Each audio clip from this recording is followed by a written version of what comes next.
Hello mga kaibigan. Quick tour tayo sa kitchen namin. Quick tour lang. Ito yung aming kitchen island na tinatawag. Ayan. Guys, ang ilaw namin. Ewan ko kung anong design yan. Moroccan ba yan o Arabic design? Kasi yung aking nanay mahilig sa mga Moroccan design at saka sa Arabic. Pero hindi sila Arabic. Ano sila? European sila. Ito, yung kitchen island namin. Tapos, ayan yung design sa dito. Moroccan yan eh. Pero dito muna tayo sa oven. Yan yung sa taas. Yan yung warmer oven na tinatawag nila. Kasi ayan yung pag nagluto ka ng maaga, yan mo na lang ilalagay. Hindi na siya lalamig. Steady siya na mainit. Tapos yung sa baba, yun ang oven talaga. Tapos ayan yung lutuan namin. Ayan, yung design na yan. Moroccan design daw yan. Maganda. Parang gusto kong gayahin sa bahay ko. Sa kusina ko. Ayan. Mga kaibigan, yung aking nanay, mahilig sa kulay blue. Kaya, yung mga gamit niya, halos design niya kulay blue. Asul. Ayan.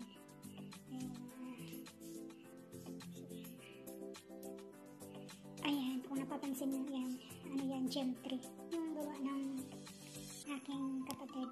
Gumagawa siya ng gem tree sa Pinas. Kaya guys, ang gusto ninyo magpagawa, magawa siya ng mga malalaki. Ayan, maliit lang yan kasi siyempre hindi ko lang pwedeng dalhin malaki, no? Nilagay sa box. Ayan.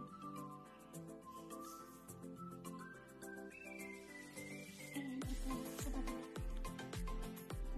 Lagyan ko na.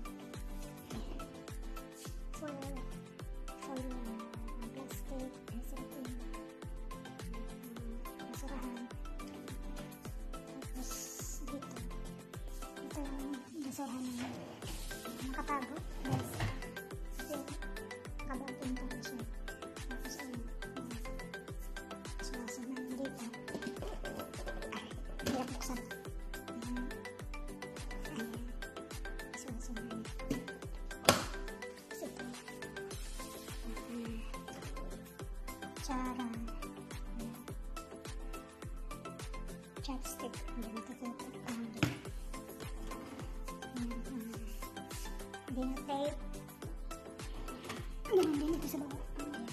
Dinner plate din yan. Ang dami nilang plato. Ito naman ay lagayan ng mga tsaayan. Dito na baso. O yan, tingnan mo, diba? Kulay asul. Mahilig siya sa yan yung paborito niyang kulay. Ayan, yung mga ano niya. May mga design talaga siyang asul. Kulay blue. Dito naman, mga ano ito, mga gamit din sa ano. Lahat na yan, mix na. Ayan, luto. At saka ito guys, ang aming fridge. Dalawa yan. Ayan. Yung isa, mapapansin nyo may tali. Kasi yung minsan, hindi mo mabubuksan kasi masyado siyang, parang dikit siya, lalo kapag bago mong isara. So, nilagyan ng aming tatay ng tali. Kasi pati siya naiinis na rin kasi madulas itong handle niya. Oo nga, magandang handle niya pero nakakainis kasi madudulas yung kamay mo. Ayan, naman yung ref namin.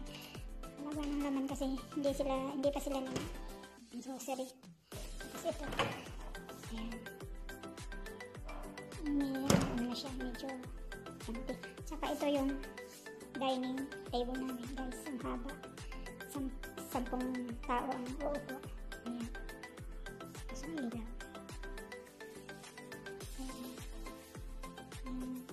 Happy birthday. Alaga ko. Birthday niya ngayong araw na to. Tapos yan. Napapansin nyo ang daming bulaklak. Kasi mahilig talaga yung anak ko sa bulaklak. Nanay ko. Mahilig sa bulaklak. Kahit saan sulok yan, mayroon ng ganyan mga bulaklak.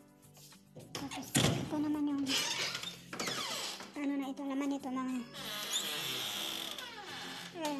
wine glass. Ayan, may mga baso din, may mga maliliit. Ewan ko.